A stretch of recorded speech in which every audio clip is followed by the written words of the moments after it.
Bonjour, Anne Ciré, bienvenue dans les coulisses de la vie d'un psy et coach HP. Alors aujourd'hui, je suis dans ce qu'on appelle le jardin de la piscine municipale, une des piscines donc proche de chez moi, tout au moins je dirais celle qui est la plus grande puisque j'y viens pour nager effectivement. J'y nage, j'y nage pas forcément ici, puisque quand je suis en déplacement, je vais nager dans d'autres piscines. Mais en tout cas, je nage chaque semaine. Pour moi, c'est primordial. Alors, c'est primordial en tant qu'au potentiel. Ça me permet de me relaxer, de m'éclaircir les idées, de déconnecter et vraiment de, surtout ce côté mindfulness, d'être vraiment dans ce que je fais. Et quand je nage, je suis vraiment à ce que je fais, même si mes pensées vagabondent. Voilà. Mais en tout cas, ça a pour moi le même effet que de l'autostationnaire, comme je vous disais la dernière fois, quand vous êtes en hélicoptère avant d'atterrir. Voilà. Euh, je suis dans le jardin. C'est un centre aéré. Enfin, un centre aéré, disons que là, si vous entendez des cris, c'est vous entendez les enfants, puisque cette piscine, je disais, a un centre en extérieur avec des piscines, des jeux d'eau où les enfants peuvent jouer. Et maintenant que nous sommes en été, donc ça a réouvert. Et j'étais venue donc là à peu près une dizaine de minutes pour me faire sécher les cheveux. Voilà. Pour la petite histoire, j'essaye de faire sécher mes cheveux naturellement et de ne pas utiliser de sèche-cheveux, comme on dit, puisque force ça abîme vos cheveux. Voilà. Donc, je vous disais que je nageais chaque semaine, qu'il vente, qu'il pleuve, qu'il fasse soleil, où que je sois. C'est le cas de le dire. J'ai même acheté mon appartement sur Paris en fonction de la piscine dans laquelle j'avais l'habitude d'aller, dans le 15e, et je voulais pouvoir m'y rendre à pied. Voilà. Celle-ci, celle de l'ingénieur Keller, donc qui est près du centre Bourgonel, pour ceux qui sont sur Paris, qui vivent à Paris ou qui ont vécu à Paris. Ce qu'elle a d'exceptionnel, c'est que c'est une piscine qui appartenait à la Poste et qui avait vraiment le privilège d'avoir peu de personnes. Et c'est toujours une 50 mètres, elle a été rachetée par la ville de Public, mais elle a l'avantage d'avoir son toit qui s'ouvre. Donc en plein été, vous pouvez aller vous faire bronzer en plein Paris. Et malgré tout, elle n'est toujours pas trop connue. Voilà. Et chaque fois que je vais sur Paris, je nage. Si je vais en Nouvelle-Calédonie, je retrouve la piscine de 50 mètres de mon enfance, qui là, celle-ci est formidable, à la vue donc sur la mer. Et puis là, sur Sydney, ben voilà, ce sont les arrières de la piscine, donc une fois qui sont très agréables aussi, voilà, puisqu'on peut aller dehors et se faire sécher les cheveux, sauf en hiver puisque cette partie-là est fermée. Voilà. Donc, voici les coulisses de la vie d'un psy et coach HP, parce que quand on est à haut potentiel, il est très important de faire du sport, ce que j'ai toujours donc fait en fonction de mes différents âges. Puis avoir la danse moderne, du yoga, la danse aquatique, qu'est-ce qu'il y a d'autre, beaucoup de choses. Mais je conserve toujours la marche. Oui, je n'aime pas courir. C'est un fait, je n'ai jamais aimé courir, sauf courir plusieurs kilomètres et pas forcément rapide, donc plus de l'endurance. Donc je disais, la marche et la natation est primordiale. Mais je vous entends. Vous allez me dire, mais comment, quand on vit en Australie ou en Nouvelle-Calédonie, comment se fait-il qu'on aille dans une piscine et pas dans la mer? Et bien pour tout vous dire, waouh, le soleil. Oui, je vais en mer aussi nager, mais ce n'est pas la même chose. Peut-être est-ce dû au fait qu'on soit au potentiel, qu'on aime un cadre, c'est le fait d'avoir ces distances, pouvoir compter ces distances. Donc, pour moi, je fais au moins 1 kilomètre, mais surtout, au moins, on n'a pas d'excuse de se dire je ne vais pas nager, il ne fait pas beau, la mer est trop forte ou autre chose. Sachez de même que nager en piscine et nager en mer est totalement différent.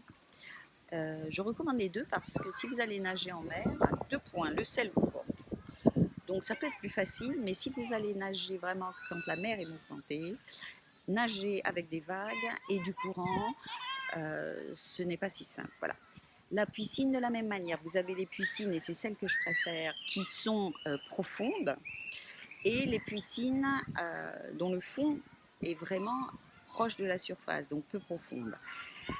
Alors, pourquoi je préfère les piscines plus profondes? Parce que j'aime bien aussi nager sous l'eau, mais aussi parce que c'est plus difficile. Voilà. Il faut savoir qu'avec, c'est un côté physique, hein, je ne vais pas vous l'expliquer, tout ce qui est poussée d'Archimède et autres. Quand le fond est trop proche de la surface, c'est beaucoup plus facile à nager. Ça fait une pression qui vous maintient au-dessus donc de l'eau, tandis que si le fond est vraiment beaucoup plus loin, enfin oui, si c'est beaucoup plus profond, c'est beaucoup plus difficile à nager. Voilà. Alors il faut se mettre des challenges. Hein. Moi j'aime pas quand c'est trop simple. Voilà. On peut faire des choses simples et puis d'autres. Surtout que vous savez que quand on s'habitue à l'effort, on est obligé de mettre un effort beaucoup plus grand. Donc, je vous dis pas, si vous n'avez jamais nagé, commencez par un fond, donc proche de la surface, mais je vous dis, challengez-vous et allez un peu plus loin. De la même manière, commencez par 100 mètres et après, vous agrandissez au fur et à mesure. Mais surtout, n'essayez pas de faire d'emblée 1 kilomètre. Parce que là, il vaut mieux une régularité, genre faire une fois minimum par semaine comme moi, de la natation donc en piscine ou en mer, hein, et vraiment aller un petit peu plus loin, genre 2 fois, 3 fois, ou vous choisissez plutôt combien de mètres vous allez nager, mais la régularité, ce qui est important. Si vous mettez un objectif, on le sait bien, trop important, on sait très bien que eh bien, on va trouver toutes les excuses pour ne pas l'atteindre. C'est beaucoup plus simple de faire petit pas par petit pas que de tout de suite un grand pas. C'est d'ailleurs une des techniques que j'utilise avec mes clients. Pour ceux qui ont des difficultés, je me souviens, André, surtout d'une personne où je lui disais, OK, premier jour, on va tricker votre brain, donc votre cerveau. Premier jour, vous mettez le réveil. Et vous vous réveillez et vous vous asseyez simplement sur le lit. OK? Un deuxième jour, vous mettez le réveil. Oui, alors cette personne voulait, donc, excusez-moi, je n'ai pas précisé, aller courir. Elle avait eu l'habitude de courir dans sa jeunesse, donc elle voulait pouvoir courir le matin. Donc voilà. Donc, elle se plaignait de ne pas pouvoir mettre en place et de se self-sabotage, donc de s'auto-saboter ou de se trouver des excuses le matin. Donc voilà, donc on avait dit premier jour réveil, vous vous asseyez sur le lit. Deuxième jour réveil, vous vous levez du lit. Mais vous repartez au lit, pas de problème. Hein. Troisième jour, vous vous levez, vous mettez, je ne sais pas, vous enfilez votre, si vous dormez nu ou en pyjama, mais bref, vous enfilez votre tenue. Ok, après ça, vous pouvez aller redormir ou ne pas y aller. La fois suivante, vous enfilez la tenue plus les chaussures. Ok. À une autre journée, on en fait un peu plus. Là, on ouvre la porte, on n'y va pas. Et ainsi de suite, vous l'avez compris, la personne passe la porte, après descend les escaliers et va courir 5, je ne sais pas, 5 minutes, bon, crescendo comme on dit. Et figurez-vous que oui, ça a marché. Parce qu'on sait bien qu'il faut à peu près 3 semaines pour remettre une nouvelle habitude. Donc, on n'a pas braqué, comme on dit, son cerveau. On l'a habitué tout doucement et l'habitude a été prise et sans problème, cette personne maintenant peut recourir chaque jour. Et c'est ce qu'elle fait d'ailleurs. Voilà. Alors ça, c'était la petite astuce. J'en ai pas mal d'autres d'ailleurs. Et pour ceux qui n'ont pas vu mon challenge tout premier pour être sur des vidéos, je donnais des astuces donc, de bien-être. Vous pouvez toujours aller le voir. J'avais fait 21 jours de publier une vidéo. Alors là, je l'éditais pas, je la faisais et je la publiais le jour même pour être sûre de me dire non, non, je vais pas la mettre, on peut me juger ou autre chose. Voilà. Et c'est certain qu'après 8 jours, d'ailleurs je ne sais plus, dans une des vidéos, je le précisais, c'est dingue, l'habitude était prise. J'aurais pu continuer comme ça assez longtemps. Voilà, c'est pour ça qu'avec ces 2 vidéos par semaine, j'ai ralenti le challenge. Bon, je l'avais arrêté entre-temps. Mais comme j'ai d'autres choses à faire, mais je voulais quand même pouvoir discuter un petit peu avec vous, comme certains me l'ont conseillé, puisque c'était toujours très intéressant ce qui se passait dans les coulisses d'un psy et coach HP. Voilà. Et bien, je vais vous dire à la prochaine fois. Et puis, profitez bien. Si vous avez aimé cette vidéo, partagez-la, faites like, abonnez-vous pour les prochaines. J'ai créé ce qu'on appelle des playlists. Alors là, les playlists, je pense qu'on peut dire la même chose en français sur la chaîne YouTube, c'est-à-dire des séries à peu près de vidéos. Vous avez celle de la contribution bien-être des enfants du monde, celle où vous faites de l'EFT, celle-ci donc dans les coulisses. Et j'ai d'autres playlists, mais là, d'autres playlists, mais qui sont privées, qui sont en fonction des programmes que les gens veulent faire avec moi, donc de coaching.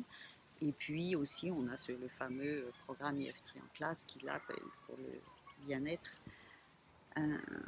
et le bienfait donc de tous ceux qui travaillent en classe, que ce soit aussi bien les élèves que les enseignants, voilà, éducateurs, enfin toutes les personnes qui sont en relation avec des enfants. Voilà, je vous dis donc encore une fois à bientôt.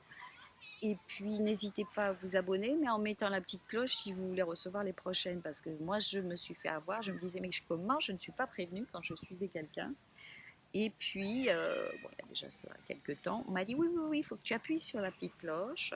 Je ne sais pas si sur tous les ordi, c'est la même chose. Ainsi, tu seras prévenu si dans la chaîne que tu veux suivre, tu as une vidéo qui vient d'être sortie. Voilà. Donc, prenez soin de vous. Take care of you. Je vous envoie plein d'amour et à la prochaine capsule. Au revoir.